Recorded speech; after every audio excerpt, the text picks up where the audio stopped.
ఈ మనస్సు గనక ప్రతి వ్యక్తి ఎప్పుడైతే శుద్ధంగా పెట్టుకోవటం మొదలవుతుందో ఆ మనస్సే సర్వకారణం. దానిని పెట్టుకోవటం గనక మొదలుపెట్టినట్లయితే ఏం కావాలండి మనిషికి?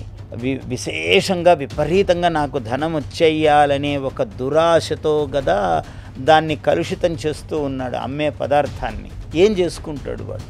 రోగాలన్నీ ఉంటే మనస్సుకే తప్ప శరీరానికి కాదు.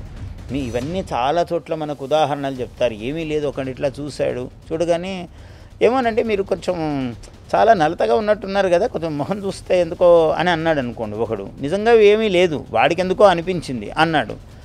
యం యథా వర్తయత్యేనం యో యథా వర్తయత్యేనం తం తథైవ అనువర్తతే. ఎవడు దీన్ని రాత్రి 12కు పడుకున్నా 4కు లేచే అలవాటు చేసుకున్నాడో, ఎవడు దీన్ని 7 గంటలకు పడుకున్నా తెల్లవారి 7:30కే లేచే అలవాటు చేశాడో, ఎవడు ఏ విధంగా దీనికి అలవాటు చేస్తే వాడికి ఇది అలా అలవాటు అవుతుంది. ఈ శరీరం యొక్క గొప్ప లక్షణం అదే అన్నాడు.